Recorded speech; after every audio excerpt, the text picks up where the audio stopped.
NCM learning centre. வணக்கம் நண்பர்களே. நம்ம இந்த வீடியோவில் Tamil Nadu municipality water supply board examinations 2024 அதில் டிகிரி ஸ்டாண்டர்டில் கேட்ட கொஸ்டின்ஸ் உடைய ஆன்சர் கீயை வந்து இந்த வீடியோவில் டிஸ்கஸ் பண்ண போகிறோம்.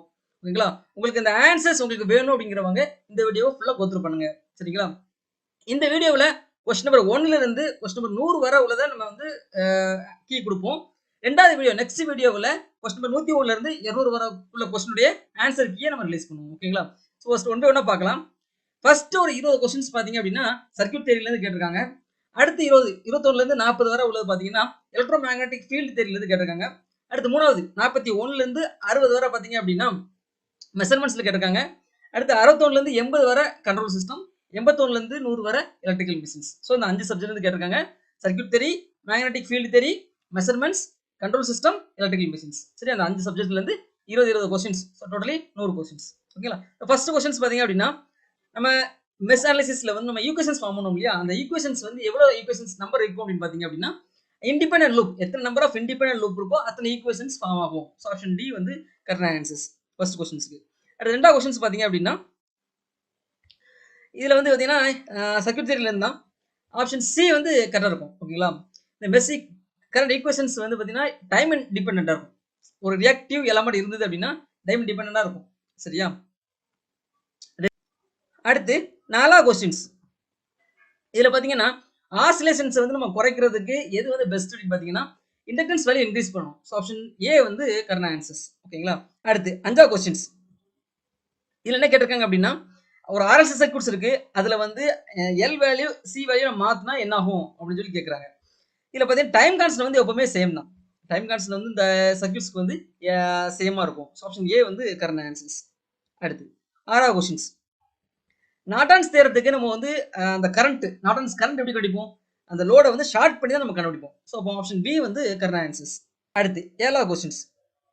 7வது கொஸ்டின்ஸ்ல பார்த்தீங்கன்னா என்னன்னா நார்டன்ஸ் தியரம் வந்து எப்போ வந்து தெவெனின்ஸ் தியரத்தை விட பெட்டர் எப்போ யூஸ் பண்ணணும்னு கேட்குறாங்க. ஸோ தெவெனின்ஸ் தியரத்தை பொறுத்தவரையில நமக்கு வந்து ஓப்பன் சர்க்யூட் வோல்டேஜ் கண்டுபிடிக்கணும். ஓப்பன் சர்க்யூட் வோல்டேஜ் என்ன பண்ணுவோம்? சர்க்யூட்டை ஓப்பன் பண்ணி விட்டு அது ஒரு வோல்ட்மீட்டரை கனெக்ட் பண்ணோம்னா நமக்கு ஓப்பன் சர்க்யூட் வோல்டேஜ் கிடைச்சிடும். இது ப்ராக்டிகலா. ஸோ ப்ராக்டிகலா இப்போ ஒரு ஓப்பன் சர்க்யூட் வோல்டேஜ் ரொம்ப அதிகமா இருக்கு அப்படின்னா நம்ம வந்து வோல்ட்மீட்டர் யூஸ் பண்ணி நம்ம வந்து ஓப்பன் சர்க்யூட் வோல்டேஜ் கண்டுபிடிக்க முடியாது. ஸோ அப்போ அந்த கேஸ்ல நார்டன்ஸ் தியரம் தான் போவாங்க.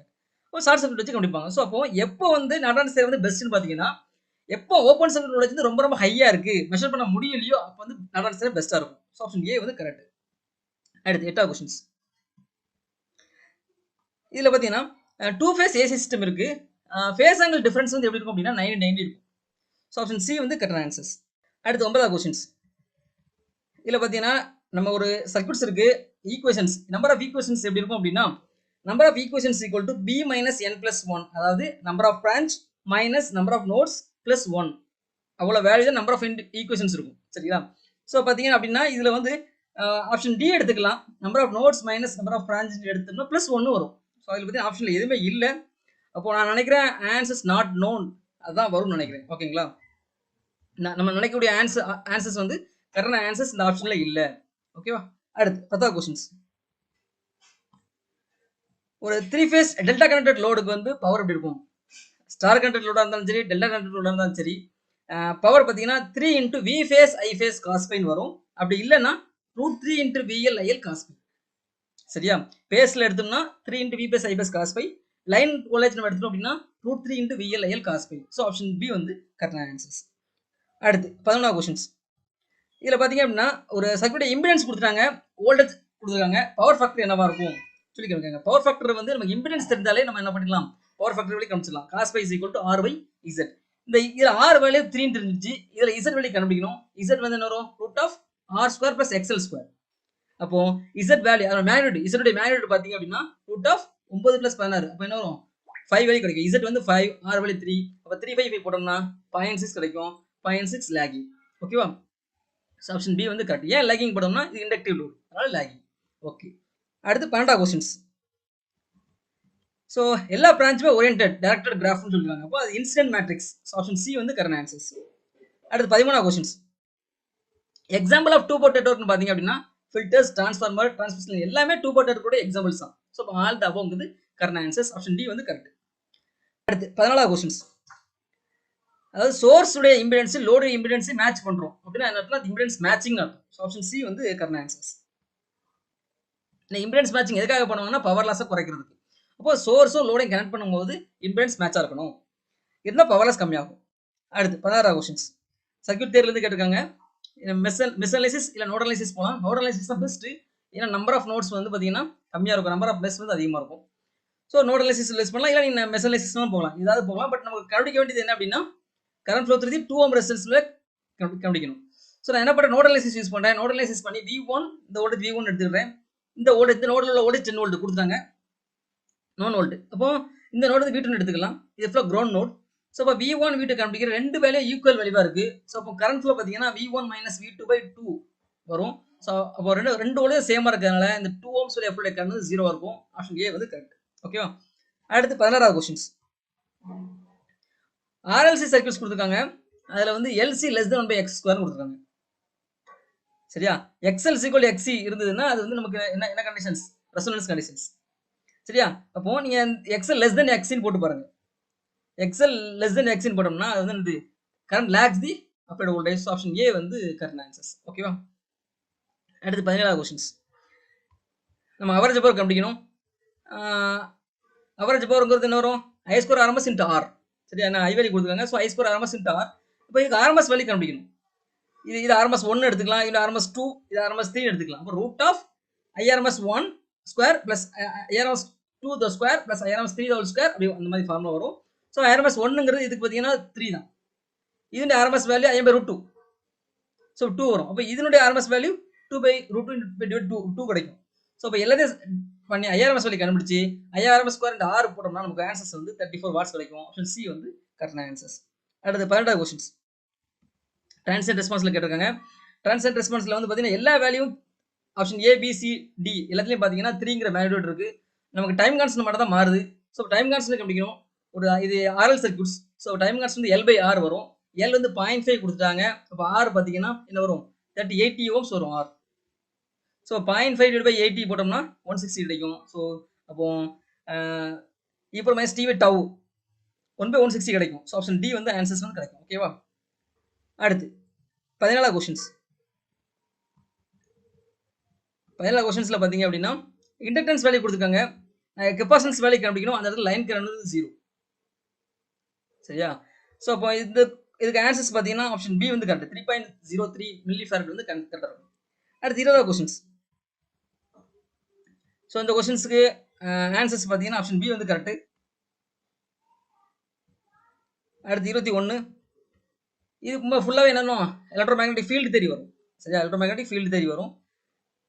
இப்போ 21வது கொஸ்டின்ஸ்க்கு ஆப்ஷன் பார்த்தீங்கன்னா டி கரெக்ட். அடுத்து 22க்கு ஆப்ஷன் சி வந்து கரெக்ட். ஓகேவா? ஏன்னா என்ன கேட்டிருக்காங்க? எலக்ட்ரிக் ஃபீல்டு கேட்டிருக்காங்க. எலக்ட்ரிக் ஃபீல்டு என்ன வரும்? Q/4πε × R வரும். அப்போ proportional to charge density and D. ஓகேவா? ஸோ ஆப்ஷன் சி வந்து கரெக்ட். அடுத்து 23வது கொஸ்டின்ஸ். 23வது கொஸ்டின்ஸ் ஆப்ஷன் டி கரெக்ட். அடுத்து 24. மேக்னெட்டிக் ஃபீல்டு இன்டென்சிட்டி வந்து எதுக்கு ப்ரொபோர்ஷனலாக இருக்கும்? கரண்ட்டுக்கு ப்ரொபோர்ஷனலாக இருக்கும், டிஸ்டன்ஸுக்கு வந்து யூனிவர்சிட்டி ப்ரொபோர்ஷனலாக இருக்கும். So I/D. சரியா? ஆப்ஷன் ஏ வந்து கரெக்ட். பயார்-சாவர்ட் லா தெரிஞ்சுன்னா நம்ம ஆன்சர் பண்ணிடலாம். அடுத்து 25. ஆப்ஷன் ஏ வந்து கரெக்ட். அடுத்து 26 பார்த்தீங்க அப்படின்னா சர்க்குலர் பாத். Option B. அடுத்து 27. Half CV². ஸ்டோர்டு எனர்ஜின் கெப்பாசிட்டி கண்டுபிடிக்கணும். ஆஃப் CV² கண்டுபிடிக்கணும். இங்கே என்ன கொடுத்துருக்காங்க? ஏரியா கொடுத்துருக்காங்க. இப்போ கெப்பாசிட்டன்ஸ் வேல்யூ கண்டுபிடிக்கணும். கெப்பாசிட்டன்ஸ் வேல்யூ கண்டுபிடிக்கணும். A ε/D. A value is given, epsilon value is known value, D value known. இது நம்ம கெப்பாசிட்டன்ஸ் வேல்யூ கண்டுபிடிச்சிடலாம். வோல்டேஜ் கொடுத்தாங்க. இப்போ ஆஃப் CV² அந்த ஃபார்முலா போட்டோம்னா நமக்கு வந்து ஆப்ஷன் டி கிடச்சிடும். அடுத்து 28வது கொஸ்டின்ஸ். இதுக்கு பார்த்தீங்கன்னா நமக்கு ஆன்சர்ஸ் இந்த ஆப்ஷன் எதுவுமே இல்லை. ஆக்சுவலாக 0 தான் வரும். அங்கே ஆப்ஷனில் இல்லை. ஸோ நம்ம ஆன்சர் நாட் நோன் போட்டுக்கலாம். ஓகேங்களா? இது நம்முடைய என்சைமனிக் சென்டருடைய கீ. மேபி ஆன்சர்ஸ் வந்து மாறலாம். அடுத்து 29வது கொஸ்டின்ஸ். 0.3 வோல்ட்டுங்கிறது கரெக்ட். ஸோ ஆப்ஷன் சி வந்து கரெக்டான ஆன்சர்ஸ். அடுத்து 30வது questions. Option C reduce to A குவார்ட்டருக்கு குறையும். ஆப்ஷன் சி வந்து கரெக்டான ஆன்சர்ஸ். அடுத்து 31 static electric and magnetic field ரெண்டுமே யூஸ் பண்ற எதுல யூஸ் பண்ணுவாங்கன்னா கேத்தோட் ரே ஆசிலோஸ்கோப்ல தான் யூஸ் பண்ணுவாங்க. ஆப்ஷன் பி வந்து கரெக்டான ஆன்சர்ஸ். அடுத்து 32 பார்த்தீங்கன்னா ஆப்ஷன் பி 90 ஆம்ஸ்ங்கிறது கரெக்ட். அடுத்து 33 கொஸ்டின்ஸ்.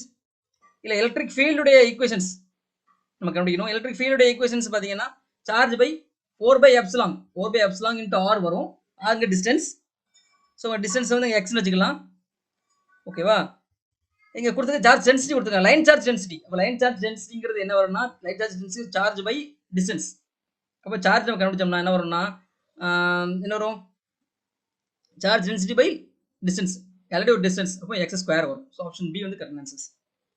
அடுத்து 34 கில்பர்ட் அப்படிங்கிறது என்னோட யூனிட்னா மேக்னெட்டோ மோட்டிவ் ஃபோர்ஸ் என்னோட யூனிட். ஸோ ஆப்ஷன் டி வந்து கரெக்ட். அடுத்து 35 பெர்மியன்ஸ் உடைய ஆப்போசிட் வந்து ரிலக்டன்ஸ். அப்போ கண்டக்டன்ஸ் உடைய ஆப்போசிட்டன்ஸ் வந்து ரெசிஸ்டன்ஸ். ஸோ ஆப்ஷன் பி வந்து கரெக்டான ஆன்சர்ஸ். அடுத்து 36 ஆன்சர்ஸ் பார்த்தீங்கன்னா 5000 ஆம்பியர் டர்ன் பர் மீட்டர்ஸ். இந்த ஈக்குவேஷன்ஸே கண்டுபிடிச்சிடலாம். ஆம்பியர் டர்ன் பர் மீட்டர் அப்படின்னு என்ன சொன்னோம்? கரண்ட் இன் டர்ன்ஸ் ரெண்டையும் மல்டிப்ளை பண்ணி டிவைடட் பை மீட்டர். ஈக்குவேஷன் தெரிஞ்சிச்சா? இந்த யூனிட்லேருந்து நம்ம ஈக்குவேஷன்ஸ் போட்டுக்கலாம். அப்போ கரண்ட் வந்து 2000 டர்ன்ஸ், ஆம்ஸ் வந்து 2 ஆம்ஸ் ரெண்டையும் பெருக்கணும். அப்போ 4000 வருமா? டிவைட் பை 0.8 போட்டிங்கன்னா உங்களுக்கு 5000 கிடச்சிரும். Option D. சரியா? இது தெரியணும் அவசியமே இல்லை.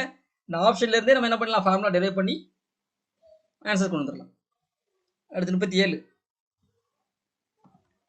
Magnetic field due to conductor carrying DC current present only outside the conductor. Magnetic ஒரு காயில் ஒரு கண்டக்டர்ல வந்து கரண்ட் ஃப்ளோ இருக்கு அப்படின்னா அதை சுற்றி அவுட் சைடில் தான் மேக்னெட்டிக் ஃபீல்ட் ஃபார்ம் ஆகும். ஸோ ஆப்ஷன் பி வந்து கரெக்டான ஆன்சர்ஸ். அடுத்து self inductance formula n by I. Option D வந்து கரெக்டான ஆன்சர்ஸ். அடுத்து 39 questions. Coefficient of coupling k is equal to m divided by root of L1 into L2 அந்த formula தெரியும். So coefficient of coupling எதை depend பண்ணிருக்கும் அப்படின்னா mutual inductance depend பண்ணிருக்கும் divided by self inductance of the two coil அதே depend பண்ணிருக்கும். So option C வந்து கரெக்டான ஆன்சர்ஸ். அடுத்து கீப்பர் அப்படிங்கிறது என்னன்னா எதுக்கு யூஸ் ஆகும்னா ரீஸ்டோர் தி லாஸ்ட் ஃப்ளக்ஸ். அந்த ஃப்ளக்ஸ் வந்து லாஸ் ஆகாம இருக்கிறதுக்காக தான் அந்த கீப்பர் யூஸ் பண்றாங்க. ஸோ ஆப்ஷன் பி வந்து கரெக்டான ஆன்சர்ஸ். அடுத்து 41 ஒரு எரர் இருக்கு. அந்த எரரை வந்து நம்ம வந்து குறைக்கலாம். எப்படி குறைக்கலாம்? மீன் மோட் ஸ்டாண்டர்ட் டிவியேஷன்ஸ் வச்சு நம்ம குறைக்கலாம். அப்படின்னா எந்த எரர் இருக்கும்? கண்டிப்பாக ரேண்டம் எரரை குறைக்க முடியாது. ரேண்டம் எப்படி வரும்னே சொல்ல முடியாது. ஸோ மீன் எடுத்தோ மோன் எடுத்தோ கண்டுபிடிக்க முடியாது. அப்சர்வேஷன் எரர் நம்ம கண்ணு அப்சர்வ் பண்ணுது, அது எப்படி அப்சர்வ் பண்ணே தெரியாது, அதையும் குறைக்க முடியாது. சிஸ்டமேட்டிக் எரரையும் குறைக்க முடியாது. பேரலாக்ஸ் எரர் அந்த எரரை மட்டும்தான் நம்ம என்ன பண்ண முடியும் அப்படின்னா இந்த மீன் மோட் ஸ்டாண்டர்ட் டிவியேஷன் கால்குலேட் பண்ணி அந்த எரரை வந்து சால்வ் பண்ண முடியும். ஆப்ஷன் ஏ வந்து கரெக்ட் ஆன்சர்ஸ். ஓகேவா? அடுத்து 42 கொஸ்டின்ஸ். மூவிங் காயில் இன்ஸ்ட்ருமெண்ட்ஸ்ல வந்து எந்த டைப் ஆஃப் டேமிங் இருக்கும் அப்படின்னா டிகிரன் டேமிங் தான் யூஸ் பண்ணுவாங்க. இனி வரக்கூடிய கொஸ்டின்ஸ் எல்லாமே மெஷர்மெண்ட்ஸ்ல வரும். அடுத்து 43 கொஸ்டின்ஸ். செல்ஃப் இண்டக்டன்ஸ் வந்து மெஷர் பண்றதுக்கு எந்த பிரிட்ஜ் யூஸ் பண்ணுவாங்க அப்படின்னா கேஸ் பிரிட்ஜ் யூஸ் பண்ணுவாங்க. கண்டிப்பா வில்சன் பிரிட்ஜ் கிடையாது. ஷியரிங் பிரிட்ஜ் வந்து கெப்பாசிட்டன்ஸ்க்கு யூஸ் பண்ணுவாங்க. வெயின் பிரிட்ஜ் வந்து ஃப்ரீக்வன்சி மெஷர் பண்றதுக்கு யூஸ் பண்ணுவாங்க. அப்போ கேஸ் பிரிட்ஜ் தான் செல்ஃப் இண்டக்டன்ஸ் மெஷர் பண்றதுக்கு யூஸ் பண்ணுவாங்க. ஸோ ஆப்ஷன் டி வந்து கரெக்ட் ஆன்சர்ஸ். அடுத்து 44 கொஸ்டின்ஸ். 3.5 டிஜிட் மீட்டர் அதில் வந்து நம்ம மேக்ஸிமம் எவ்வளோ மெஷர் பண்ண முடியும் அப்படின்னா 3.5 3 டிஜிட்ஸ் அதுக்கப்புறம் ஒரு ஆஃப் டிஜிட்ஸ் மொத்தம் 3 + ஒரு அரை. ஆஃப் டிஜிட்ஸ் அப்படிங்கும்போது நமக்கு என்ன வரும் அப்படின்னா அதில் வந்து மேக்ஸிமம் ரெண்டு வேல்யூ 0 or 1. இப்போ 1.999 வோல்ட் வரை நம்ம மெஷர் பண்ணலாம். 2 வோல்ட் வரை மெஷர் பண்ணலாம். ஸோ ஆப்ஷன் சி வந்து கரெக்ட் ஆன்சர்ஸ். ஓகேவா? அடுத்து 45 கொஸ்டின்ஸ். எல்இடியுடைய டிமெரிட்ஸ் பார்த்தீங்க அப்படின்னா கரண்ட் ஃப்ளோ பொறுத்து தான் பிரைட்னஸ் இருக்கும். ஸோ ஆப்ஷன் ஏ வந்து கரெக்ட் ஆன்சர்ஸ். லூமினஸ் எஃபிஷியன்சி வந்து எப்பவுமே எல்இடி வந்து ஹை. ஸோ ஆப்ஷன் சி வந்து இப்போ தப்பான ஒரு இது. டெம்பரேச்சர்லாம் நாட் எஃபெக்டட். ஆப்ஷன் பி அது அட்வான்டேஜ் தான். நாட் எஃபெக்டட் பை டெம்பரேச்சருக்கு ஒரு அட்வான்டேஜஸ்.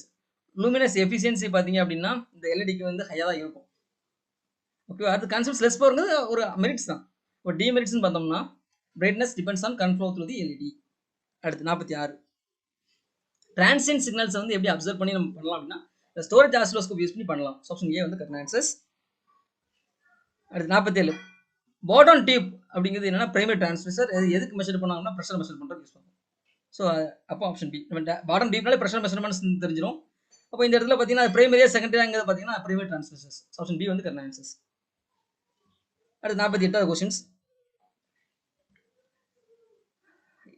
எனர்ஜி கன்சம்ஷனை மெஷர் பண்ணோம். அப்போ கண்டிப்பாக எனர்ஜி மீட்டர் தான் இருக்கும்.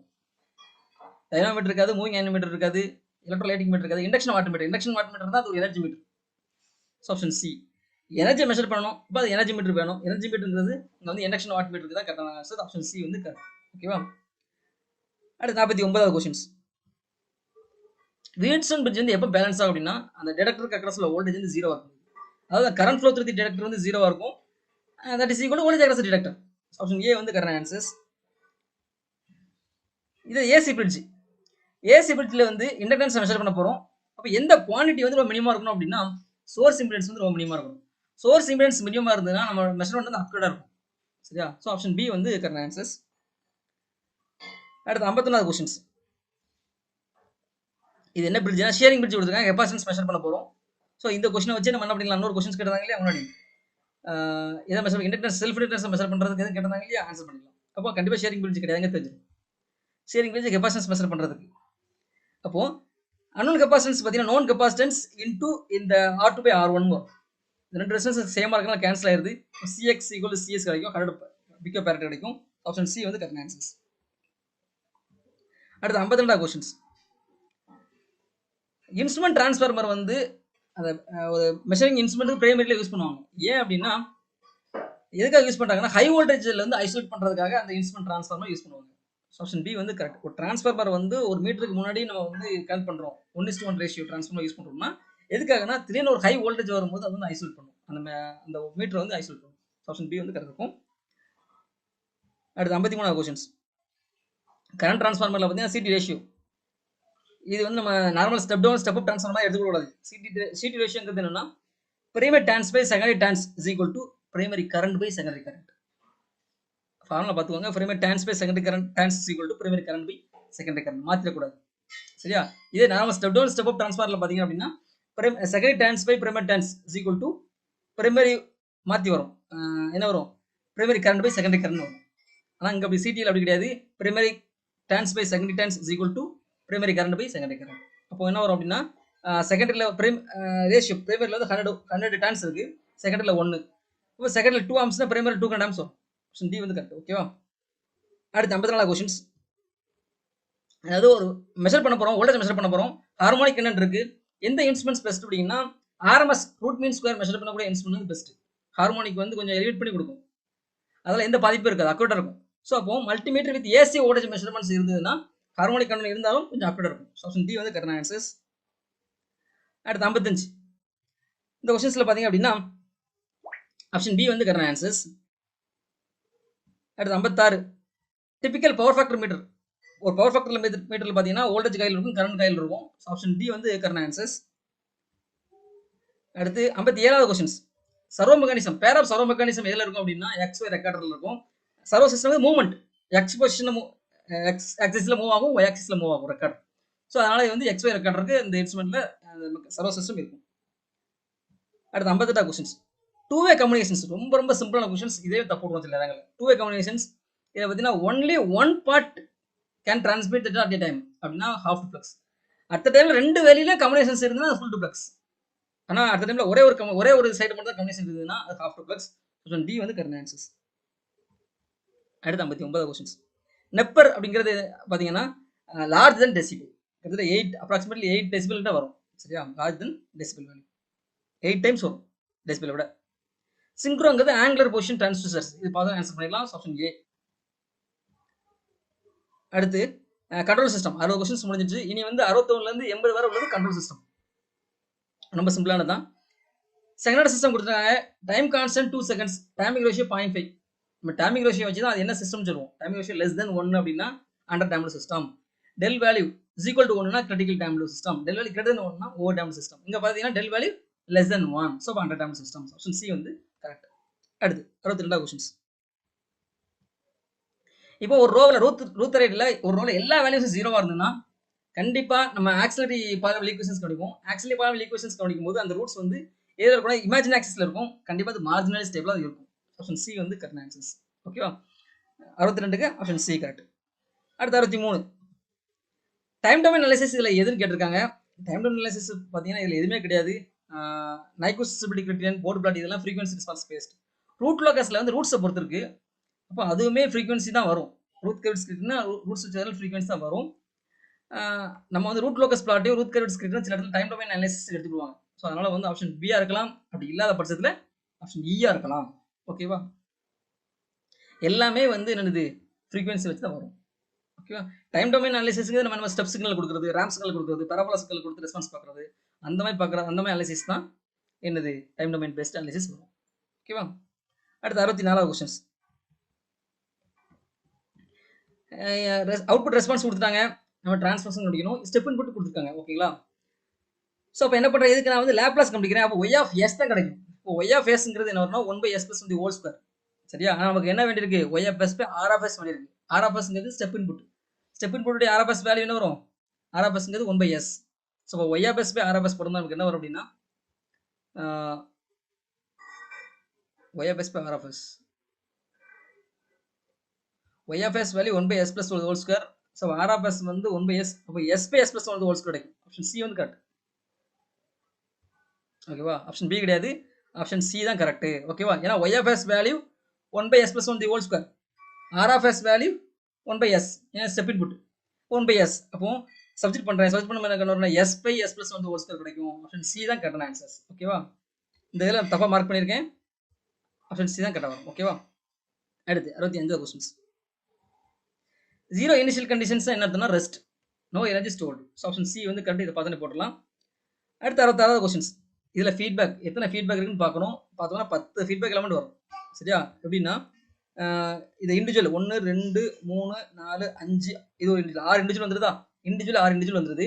அதுக்கப்புறம் இந்த இதை தாண்டி இங்கேருந்து வந்து இந்த வழியாக வந்து ஒரு 7, அடுத்து இங்கேருந்து வந்து மேலே 8, அடுத்து இது கீழே வந்து 9. ஸோ இப்போ 10 வரும். நீங்கள் எனக்கு நல்லா கவுண்ட் பண்ணி பார்த்தீங்கன்னா 10 லூப்ஸ் வரும். ஸோ இப்போ ஃபீட்பேக் பார்த்து பார்த்தீங்கன்னா 10. ஆப்ஷன் சி வந்து கரெக்ட். அடுத்து 67 கொஸ்டின்ஸ். ரூட் லோக்கஸில் என்ன வரும்? ரூட் லோக்கஸில் ஏதாவது போல்ஸ் லொக்கேஷன்ஸ் தான். அந்த கே வேல்யூ மாற மாற மாற போல்ஸ் எப்படிலாம் மாறுது அதை சொல்லி தான் ரூட் லோக்கஸ். ஆப்ஷன் சி வந்து கரெக்டான ஆன்சர்ஸ். அடுத்து 68வது கொஸ்டின்ஸ். இதில் பார்த்தீங்கன்னா பேண்ட்விட்த் 10 kHz கொடுத்துருக்காங்க, பேஸ் மாதிரி 45 டிகிரி கொடுத்துருக்காங்க. அப்போ வந்து நமக்கு பெஸ்ட் பார்த்தீங்க அப்படின்னா லீட் கம்பன்சேட்டர் தான் பெஸ்ட். பேண்ட்விட்த் நம்ம கம்பேர் பார்த்தியா. ஸோ 10 kHz பேண்ட்விட்த் 10 kHz வேணும் அப்படின்னா லீட் கம்பன்சேட்டர் தான் பெஸ்ட்டாக இருக்கும். ஆப்ஷன் ஏ வந்து கரெக்டான ஆன்சர்ஸ். அடுத்து 69 கொஸ்டின்ஸ். டைம் கான்ஸ்டன்ட் வந்து ரொம்ப அதிகமாக இருந்ததுன்னா ரைஸ் டைம் வந்து ஸ்லோவாகும். ஆப்ஷன் பி வந்து கரெக்டான ஆன்சர்ஸ். ஓகேவா? அடுத்து 70வது. ரூட் லோக்கஸ் டெக்னிக் வந்து எதுக்கு யூஸ் பண்ணுவாங்க அப்படின்னா மெயினாக ஸ்டெபிலிட்டி, க்ளோஸ் லூப் சிஸ்டத்துக்கு ஸ்டெபிலிட்டி பார்க்குறது தான் ரூட் லோக்கஸ். ஓப்பன் லூப் டிரான்ஸ்ஃபங்க்ஷனை வச்சு க்ளோஸ் லூப் சிஸ்டம் ஸ்டேபிளாக இருக்கான்னு சொல்லி நம்ம பார்த்துடலாம். சரியா? ஸோ ஆப்ஷன் பி வந்து கரெக்டான ஆன்சர்ஸ். அடுத்து 71 பார்த்தீங்க அப்படின்னா டைமிங் ரேஷியோ, டெல் வேல்யூ எதை எஃபெக்ட் பண்ணும் அப்படின்னா செட்டிலிங் டைம் எஃபெக்ட் பண்ணும், ஓவர் ஷூட் எஃபெக்ட் பண்ணும். ஸோ ஆப்ஷன் பி வந்து கரெக்டான ஆன்சர்ஸ். ஏன்னா செட்டிலிங் டைம் ஃபார்முலா வந்து 4/del ωn. ஓவர் ஷூட் பார்த்தீங்க அப்படின்னா e⁻ del √ of 1 - del square. அந்த ஃபார்முலா வச்சு நீங்கள் சொல்லிடலாம். டைமிங் ரேஷியோ வந்து மெயினாக எஃபெக்ட் பண்ணுறது செட்டிலிங் டைமும் ஓவர் ஷூட் தான்.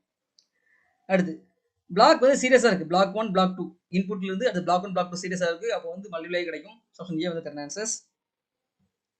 அடுத்து ரூட் கர்வ் டிஸ்கிரிப்ஷன் யூஸ் பண்ணுவோம். ரூட் கர்வ் டிஸ்கிரிப்ஷன் படி அன்ஸ்டேபிள் போல், அன்ஸ்டேபிள் போல எத்தனை போல்ஸ் வந்து ரைட் சைடில் இருக்குன்னு பார்க்கணும். அப்போ நம்ம என்ன ரூத் அரே ஃபார்ம் பண்ணுறோம். ரூத் அரே ஃபார்ம் வந்து அந்த first row number of sign changes, first ரோவில் எவ்வளோ நம்பர் ஆஃப் சைன் சேஞ்சஸ் இருக்குன்னு பார்க்கணும். இதில் நம்பர் ஆஃப் சைன் சேஞ்சஸ் இல்லை. அப்போ வந்து அன்ஸ்டேபிள் போல்ஸ் ரைட் சைடில் உள்ள போல்ஸ் வந்து எதுவுமே கிடையாது. ஆப்ஷன் ஏ வந்து கரெக்ட், 0. சரியா? அடுத்து 74 கொஸ்டின்ஸ். 74 கொஸ்டின்ஸில் பார்த்தீங்க அப்படின்னா gain margin 6 dB, phase margin 40 dB கொடுத்துருக்காங்க. கெயின் வேல்யூ மாற்றினா என்ன ஆகும் அப்படின்னா இன்க்ரீசிங் கே வேல்யூ என்ன ஆகும்னா இன்ஸ்டெபிலிட்டி கொண்டு போகிறோம். ஃபேஸ் மார்ஜின் வந்து நெகட்டிவாக மாறிடும். ஆப்ஷன் சி வந்து கரெக்டான ஆன்சர்ஸ். அடுத்து ஸ்டேட் டிரான்சிஷன் மேட்ரிக்ஸ்ங்கிறது e⁻18 போட்டுக்கலாம். அப்படி இல்லாத பட்சத்தில் inverse Laplace transform of SI - A the whole inverse. சரியா? e⁻18 மட்டும் போட்டாங்கன்னா அது கரெக்டாக இருக்கும்.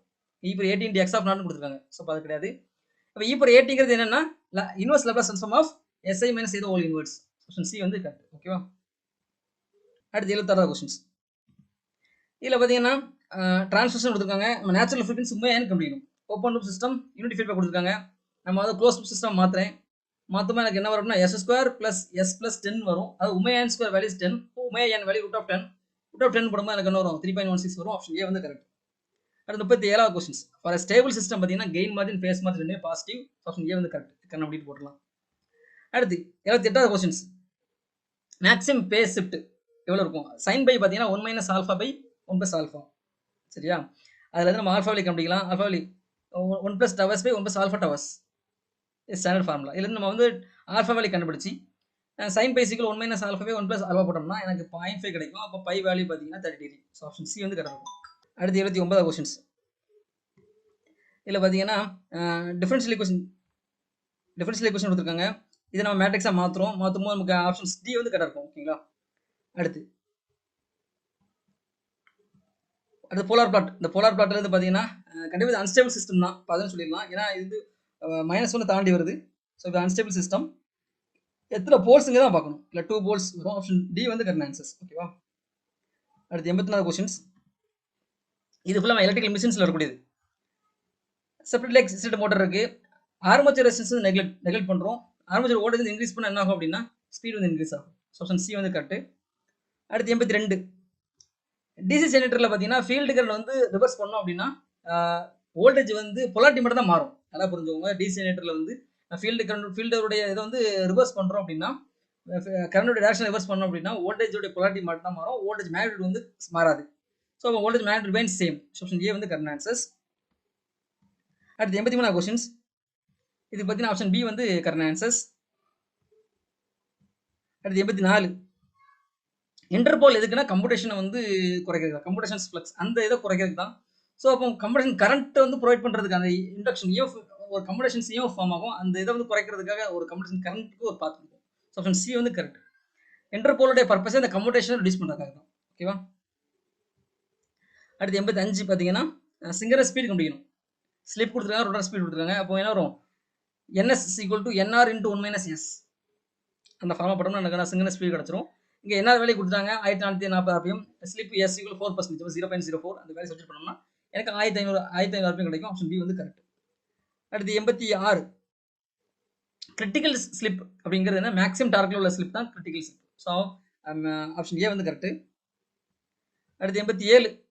பிளாக் ரோட்டாட்டர்ஸ்ல வந்து பார்த்தீங்கன்னா காப்பர் லாஸ் மெஷர் பண்ணுவாங்க. கண்டிப்பாக வேரியபிள் லாஸ் மெஷர் பண்ணுவாங்க. இப்போ stator copper loss, rotor copper loss measure ஆயிரும்.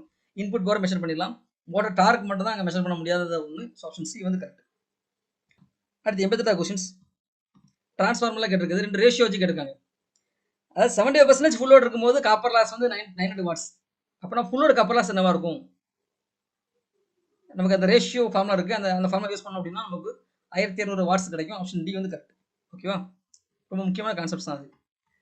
அடுத்து 89வது கொஸ்டின்ஸ். ஒரு டிஸ்ட்ரிபியூஷன் டிரான்ஸ்ஃபார்மருடைய ஆல் டே எஃபிஷியன்சி என்னன்னா அந்த லோடு வந்து எப்படி டிஸ்ட்ரிபியூட் ஆகுது, அதோட டூரேஷன்ஸ் எப்படி இருக்கு, அதை பொறுத்த வரும். ஆப்ஷன் டி வந்து கரெக்ட் ஆன்சர்ஸ். அடுத்து 90வது questions.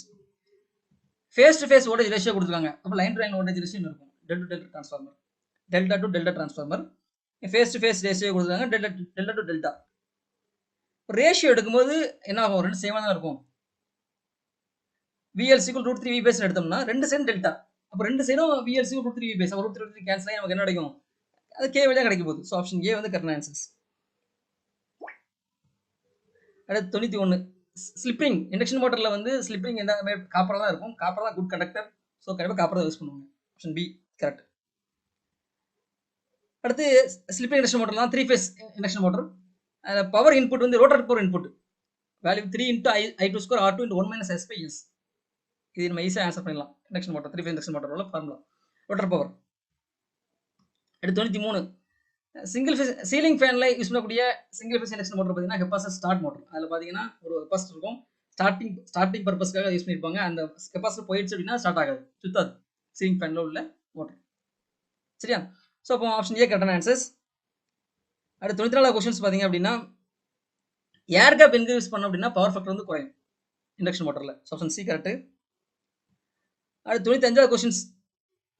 Armature reactions, main armature reactions என்ன பண்ணோம் அப்படின்னா டிமேக்னடைசேஷன், கிராஸ் மேக்னடைசேஷன் நடக்கும். ஸோ ஏ வந்து கரெக்டான ஆன்சர்ஸ். அடுத்து 96. 96ல் பார்த்தீங்கன்னா ஒரு டிசி மோட்டரை டிரைவ் பண்ணி நம்ம அல்டர்னேட்டர் வச்சுருக்கோம். அது கிரிட் கூட கனெக்ட் ஆகுது அப்படின்னா அல்டர்னேட்டருடைய ஃபேஸ் சீக்வன்ஸை வந்து மேட்ச் பண்ணும். கிரிட் கூட மேட்ச் பண்ணி தான் நம்ம வந்து கனெக்ட் பண்ணுவோம். சிங்கனைஸ் பண்ணும்போது ஃபேஸ் சீக்வன்ஸை தான் மேட்ச் பண்ணுவோம். எதை கனெக்ட் பண்ணுறோம், எதை வந்து எதோட கனெக்ட் பண்ணுறோமோ அதோட ஃபேஸ் சீக்வன்ஸ் மேட்சாக இருக்கணும். ஆப்ஷன் டி வந்து கரெக்டாக இருக்கும். நம்ம ஃபேஸ் சீக்வன்ஸ் அட்ஜஸ்ட் பண்ணி ரெண்டும் மேட்ச் ஆகும்போது நம்ம சிங்கனைஸ் பண்ணுவோம். அடுத்து 97வது கொஸ்டின்ஸ். எக்ஸைடேஷனை இன்க்ரீஸ் பண்ணோம் அப்படின்னா பவர் ஃபேக்டர் இன்க்ரீஸ் ஆகும். அதனால ஞாபகம் வச்சுக்கோங்க. எக்ஸைடேஷனை இன்க்ரீஸ் பண்ணால் பவர் ஃபேக்டர் இன்க்ரீஸ் ஆகும். Option C correct. அடுத்து 98வது கொஸ்டின்ஸ். இப்போ என்ன அப்படின்னா ரியாக்டிவ் பவர் கம்பன்சேஷன். அப்புறம் ஓவர் எக்ஸைடேஷன் தான் போகணும். ரியாக்டிவ் பவர் கம்பன்சேஷன் வேணுங்கிறதுக்கு ஓவர் எக்ஸைடேஷன் போகணும். இன்னும் ரியாக்டிவ் பவர் கம்பன்சேஷன் ஆகும். அடுத்து 99வது கொஸ்டின்ஸ்.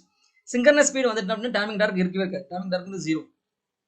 சரி, டெம்பர் வைண்டிங் வந்து டார்க்கே ப்ரொடியூஸ் பண்ணாது சிங்கர்னஸ் ஸ்பீடு வந்துச்சுன்னா. So no torque. Option C வந்து கரெக்ட். அடுத்து கடைசி கொஸ்டின்ஸ். இந்த வீடியோட கடைசி கொஸ்டின்ஸ். சிங்கர் ஜென்ரேட்டருடைய எக்ஸைடேஷன் வந்து நான் ஃபெயில் பண்ணோம்னா அது எப்படி ஆக்ட் ஆகும்னா இண்டக்ஷன் ஜென்ரேட்டர் ஆக்ட் ஆகும். ஆப்ஷன் டி வந்து கரெக்ட். ஓகேவா? ஸோ 1லேருந்து இன்னும் 100 வரை கொஸ்டின் வந்து நம்ம வந்து சொல்லியாச்சு. உங்கள் ஆன்சரை இந்த ஆன்சரோட செக் பண்ணிக்கோங்க. நம்ம இனி வந்து நெக்ஸ்ட் வீடியோஸில் வந்து ஒவ்வொரு கொஸ்டினையும் சால்வ் பண்ணுவோம். ஒரு 10 கொஸ்டின் சால்வ் பண்ணி வீடியோஸ் போடலாம். டைம் தான் அதை செய்யலாம். ஓகேங்களா? அது உங்களுக்கு யூஸ்ஃபுல்லாக இருக்கும். நம்ம சேனல் கண்டிப்பாக வாட்ச் பண்ணுங்கள். டெஃபினட்டாக கவர்மெண்ட் எக்ஸாமினேஷன்ஸில் ஒரு நல்ல ஸ்கோர் எடுக்க முடியும். ஓகேங்களா? Good. Thank you. Thanks for watching. Click the subscribe button and hit the bell icon for notification. Like, comment and share.